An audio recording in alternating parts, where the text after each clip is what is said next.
Seems like every week I end up putting my Coke can away right before we do the video book club. Guy's just driving around. I saw him earlier. I don't blame him. Alright, let's go ahead and pause the video. I just wanted to have it up on the screen. I have watched this through once. I didn't get all the way through it this morning, but I think I got enough to chat about it for a bit on what I thought was really good. This week's video book club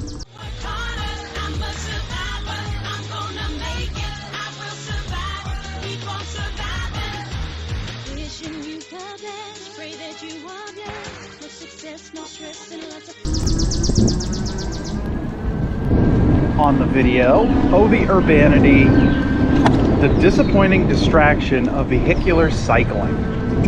Found this video a couple weeks ago and watched it. I've been watching a lot of bike-centric content. I wanted to take a break last week and do something a little bit more general, something that doesn't just focus on bikes, infrastructure, stuff like that, which this series kind of is any video I find that might be interesting that I think could be a good discussion point. I think last week's video was a really good discussion point, and I think it speaks to a lot of what young people are feeling nowadays in the world that they're living in.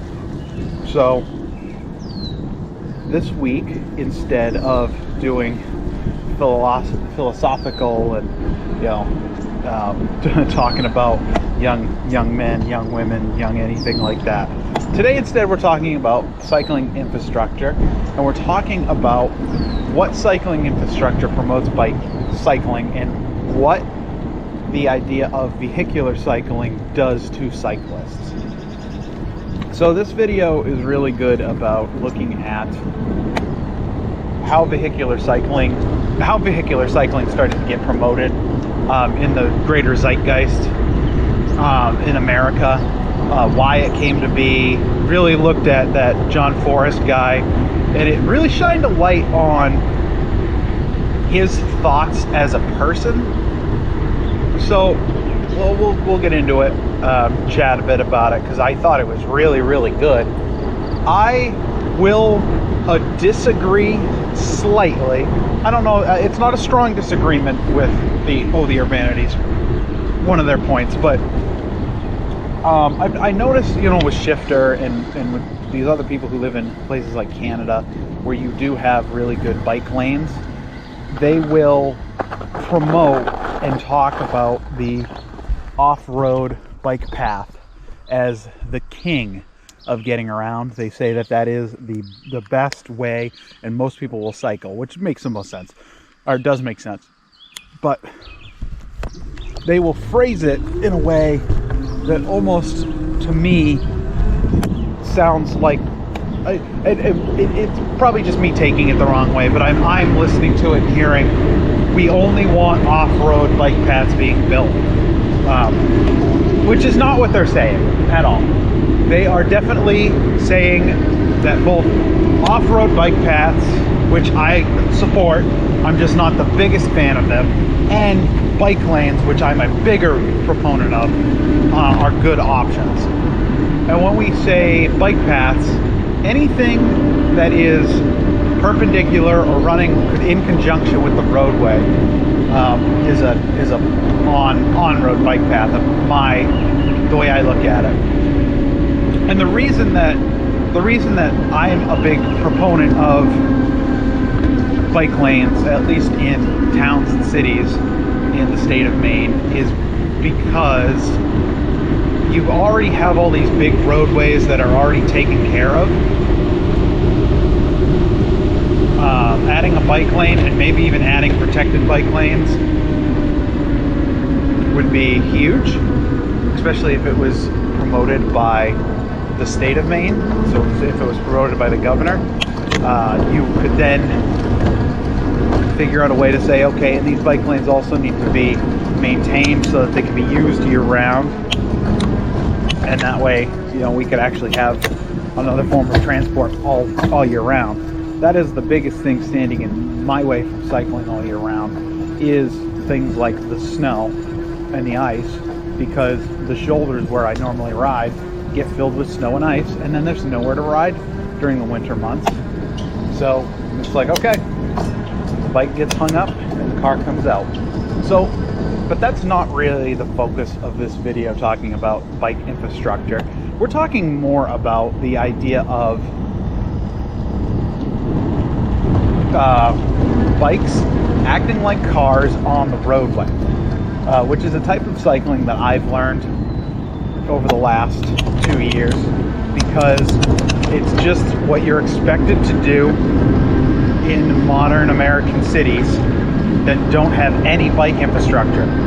So things like taking the entire lane because you don't want a car passing you dangerously. And then someone eventually, what they'll do is the second they get a break is they'll speed up and roll right past you. And it's like, whatever. You have to have thick skin, because if you don't properly let them know that, hey, I'm going to take the whole lane, hey, I'm going to behave like a car. If you don't do that, then they will take advantage of you. They will pass you short, and there's a possibility that they could hit you or clip you, and then you're in trouble. And that's really, vehicular cycling sucks. It is not the fun way to cycle. It's not the easy way to cycle. You have to be very defensive. So this John Forrest guy so he presents himself like he's pro cyclist, like he's pro other forms of transport, like he's pro cars and bikes. But what he's really doing in most of his arguments you hear is he is trying to pave the way for bikes to be phased out and for cars to be phased in full time. I wouldn't even be surprised if someone told me that he was a paid shill for the automotive industry, doing it in order to, sorry about the I'm getting better, I think, but it still happens all the time. Let's do this one. I know this one's super short, but it's at least a place where I can go and talk. Yeah, I think in the beginning maybe he had good intentions, but to me he just seems like a car shill. He constantly will say things like, the bike lane is not pro-cyclist, it's pro-motorist that wants to, whatever, oppress or subjugate the cycling class. It's like, what are you talking about? Have you ever ridden in a protected bike lane? It is the best. I've only ridden in one. There's one in Portland. That's the only one I've ever found. I'm hoping to find some good bike infrastructure in New Hampshire when we go next month, or this month now. It's officially July.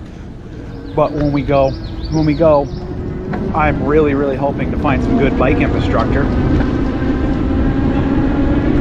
But at the end of the day, it's like, I've only ridden in one protected bike lane in Portland, and it is the best. It's awesome. It's the way all bike lanes should be built. Protected bike lanes are the bee's knees. They're the best. And I don't think they oppress anyone. I don't think they hurt anybody. I think they're good because what a protected bike lane can do that a regular bike lane can't is a protected bike lane has the ability to bring more people out onto the bike. Whereas a non-protected bike lane, yes, it is a piece of bike infrastructure. It will help bikes out. But you got to remember that if there's no protection, there are people that are still going to be too scared to ride on it, and who can blame them if they don't know that they can trust cars?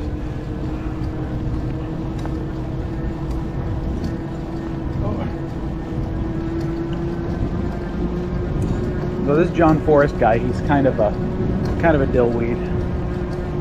Not a huge fan of his takes on stuff. In my opinion, I think he kind of seemed like he didn't even actually care about cyclists, and he's a big boy, so I'm like, I know I'm a big boy, so it's not like I'm saying he obviously isn't a cyclist because he's big, but I'm saying, was he really a cyclist? Was he pro-cyclist?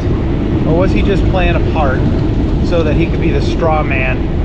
Or sorry, not the straw man. He's not the straw man. He's the one where he's trying to be the, oh, look at me, I'm a cyclist who believes in this.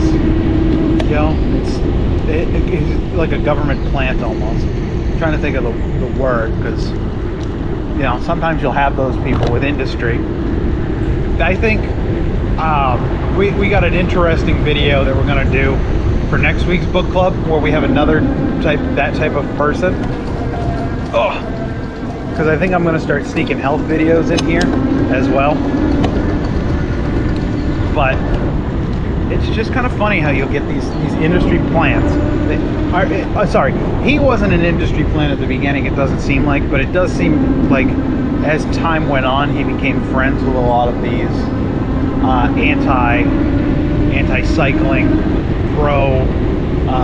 subjugate movements. You know, just put the bike out on the street with the other cars. He'll be fine. If he doesn't know how to bike, and if he gets hit, that's his own fault. Yeah, he wasn't cycling properly. Like, that truck was texting and driving and not even, you know, close to paying attention. And they're like, oh yeah, no, it's fine. It's fine. But I guess we can get into some bike infrastructure stuff too, because why not? The video kind of was pretty heavy on that. And it was kind of cool to see. It's always, to me, some people find it really disheartening when you see, like, oh, well, this place in Canada has this bike infrastructure, that bike infrastructure, this and this and that. And it's like, holy crap. And then you look at your state and you go, like me, I have none. I have zero bike-specific infrastructure in Gorham. We don't even have a sign that says share the road, which is funny because I know more congested towns that have smaller roads that have share the road signs, and we don't have any that I've found in Gorham. I find it so funny. But just seeing all the stuff they've got, because you know, they've got protected bike lanes, on street protected bike lanes, 2-lane protected bike lanes, which are really, really cool. To me, I call those a bike highway whenever I see them in a video. It's such a cool idea, because you have the protected bike lane both on one side of the street going together. And to me, not only is it positive in the sense that cars can't get at you easily, so there's very low likelihood you're going to get hit, but on the other hand, you're passing by cyclists that you then can say hello, hello, and you might even, let's say you're going along and someone pulls up beside you going the same speed as you guys could have a conversation if you wanted. I don't know, to me that's another huge aspect, which it doesn't exist in my current place that I cycle. But the whole idea of being able to have chats, have community on the bike, to me is really, really a cool concept. So protected bike lanes are really, really cool. Just painted bike lanes, I am not as huge of an enemy of the painted bike lane as some people. So here's the thing. I agree with the statement that painted bike lane does not equal bike infrastructure. I'm fine with you saying that, because I agree. You didn't really have to do much. You bought a can of paint and you spray painted it and you put a sign up. Good for you. I get it, it's not actual infrastructure. But at the end of the day, having a spot on the street that says that it is yours does mean something, at least to me, where, like right now, where's the bike lane? Oh, there is none, because it doesn't exist here.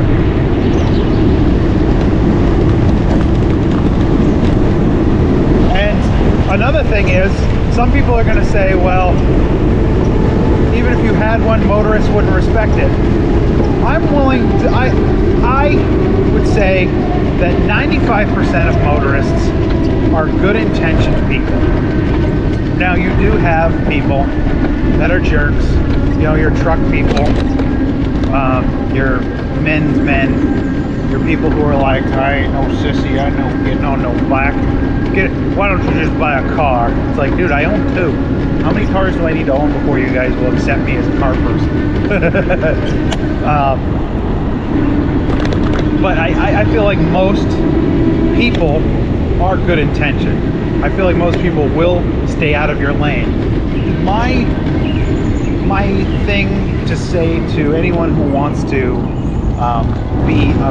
be like upset with that statement is my biggest concern when on the road, whenever I'm riding, whenever someone's coming up behind me, the reason I have a mirror is not because I think anyone's going to intentionally hit me, but more that I fear the young kids or even the young adults, and adults at times, that drive around glued to their phone. Those are the people that scare me the most, and that is the reason I'm not a huge fan of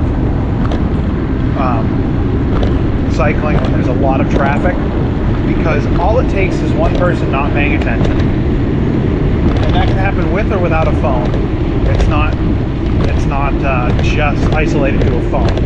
I understand that, but that is one of the biggest fears you have to have on the road, and you have to be conscious of when someone comes up behind you. Does that mean everybody's texting and driving? No. Does that mean you have to be paranoid about it? No. But you do need to be vigilant about it. So let's get into the final form of infrastructure, of cycling infrastructure, which I'm not an opponent of it, but I'm also not a strong proponent of it. I like the idea of it, and I've talked about it from where I live, that there should be just some kind of gravel path between where I live at my house and where I work, or at least to the town I work in, because technically it's all the same town. The issue is there's only probably 2 or 3 ways for me to get from my house into town, and all of them are car centric, and all of them can be kind of dangerous.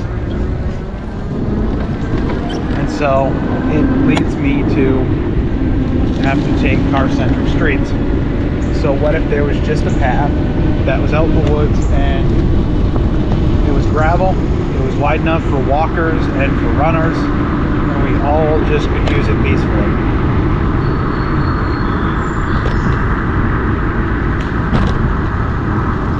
I think it would be. Oh, that is the road. One sec, gotta spin around.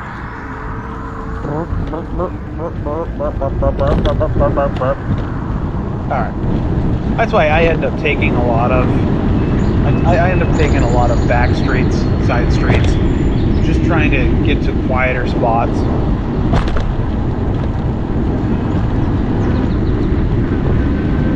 I support those trails. I do. I think they are good bike infrastructure.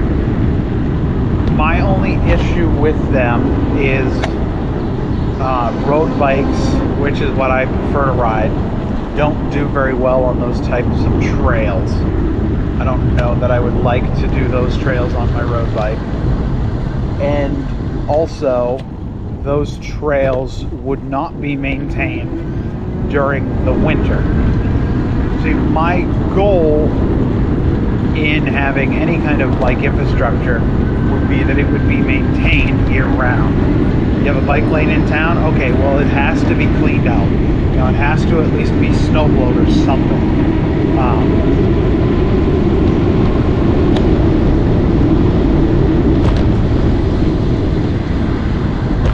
And that's where it's probably going to always be a sticking point with certain groups, because it's going to mean more tax dollars, it's going to mean more X, Y, and Z.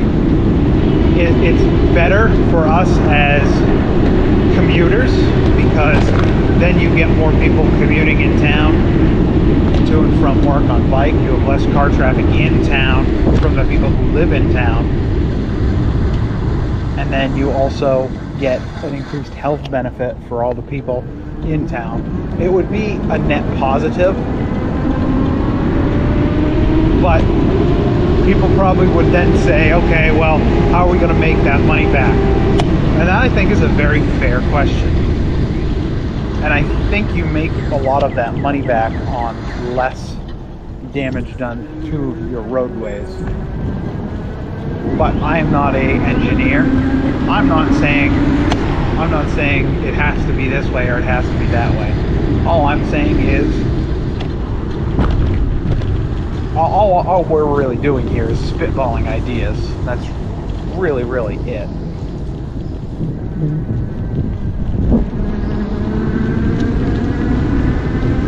And all I'm saying is, if we move in this direction, it would be really good for bike infrastructure. And the other thing is, some of these changes, all it takes is when you redo a road, when you repave it and then paint your lines, you just have to paint your lines slightly different. All you would need to do to make a protective bike lane is just when you redo the road in Gorham, you paint the bike lane after the cars that are parked on the side of the street. That's all you would have to do. It's a simple fix. Maintaining it, that's a little different. If you didn't have on-street parking though, all you would really have to do is plow the whole road and then you'd be good.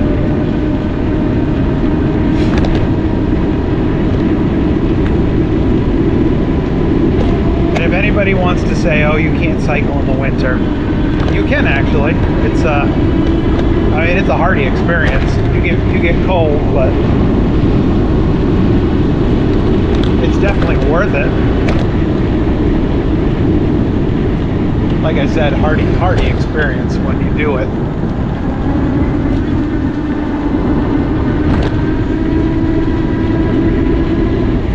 So that is the Urbanities. Crap, I can't remember what the video was called. Vehicular cycling. The distraction of vehicular cycling.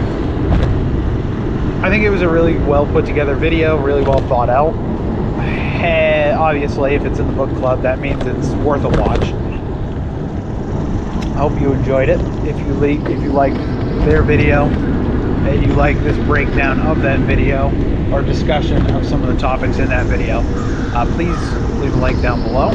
Next week, we are going to be looking at Deanna Doherty, and it is the bizarre aftermath of Super Size Me McDonald's documentary. He's fat and he don't run too fast, but he's faster than me.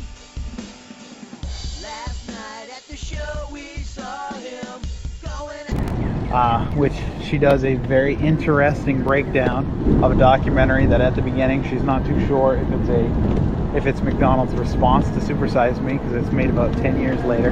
But in the end, turns out it definitely was a McDonald's documentary. It talks a lot about diet, calories in, calories out. And I actually think it'd be interesting to talk about, because there are people that believe that, oh, well, I don't have access to good food, so I can't lose weight. I think it's a really good video to chat about stuff like that. And I think it's a good way for us to start segueing into some health type content, as well as infrastructure and other stuff. Because that's what I want this video book club to be. I want it to be less about just talking bike infrastructure, which I think is a positive thing to talk about if you're a bike person, you really like bikes. It's also a really good spot to talk about things like mental health, personal health, taking care of yourself, finding time for yourself, that kind of stuff. So we will look at that video next week. So read up, watch the video, and come with some notes. And I'll let you know my thoughts on it. Everyone, please leave a like if you like this type of content. If you don't, there's other stuff down on the channel you can poke around. We got stuff about music, we got stuff about bikes, we have stuff about TV shows, both adult kid shows, and plenty of other topics down below. Just poke around a little bit until you find something you like and give it a watch, and we will chat with all of you very, very, very, very soon. Thank you all so much for watching, and yeah, talk to everyone later. Get out there and ride.